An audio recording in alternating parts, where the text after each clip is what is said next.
In society today, when we talk about having friends, many times we think about how many friends we have on social media.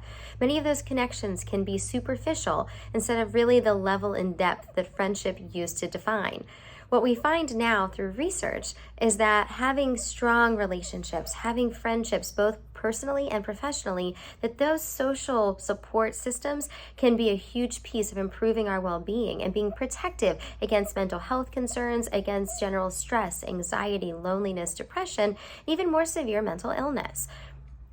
A recent article in Inc., written by Justin Bariso, highlighted the fact that emotional intelligence can play a role in friendships, and again, highlighting the research and the importance of having friends.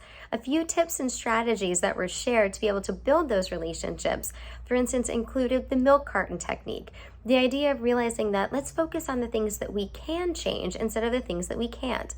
That example specifically talks about a couple where the wife would always leave the milk carton out on the counter and the husband would get upset that the milk was warm. And so the solution ended up being buying 2 cartons of milk, each labeled for the other person, so that both people were able to still find ways to function and to be happy with each other and not let something small get in the way, focusing on the things that could be changed versus the things that couldn't. Another example that was highlighted was the concept of disagree and commit. The idea that it's okay to first come to a conversation and have different opinions, encourage the opportunity to discuss different opinions, to be able to manage emotions and bring to the forefront different perspectives that we can all learn from. But then making the agreement that at the end of the day, whatever is decided on, whatever solution to move forward with, that both sides will commit to that solution and be all in, even if it wasn't the one that they brought to the table. This is a great way that when you get in that habit of going all in, you're able to build trust in relationships. To be able to find that way that when people can trust that you will do that, they'll do the same with you. Another strategy is the rule of rethinking.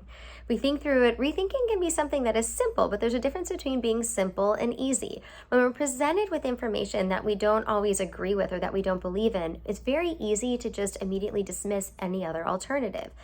Many times, this idea of forcing ourselves for rethinking will cause us to look at multiple aspects, look at different information that could be out there that we may have initially dismissed. Additionally, with the rule of rethinking, there could be times where every single person is going to be wrong. Even if we tend to be right a lot, there are times where we won't be right. And so with rethinking, it makes it easier to just resist that urge to immediately put up that wall, but to be able to rethink, to look at alternatives, to be able to admit when we're wrong, and to be able to then move forward with more cordial communication. At the end of the day, what we recognize from research is that friends are very, very important. This can be professional colleagues and friendships. We know that we spend over 90,000 hours of our lives and typically with our colleagues throughout the course of our lives, and also those personal friendships and relationships. So really leveraging those and coming to those conversations with grace and mutual support and understanding to be able to build that causes strength for both sides and increased well-being. Be well.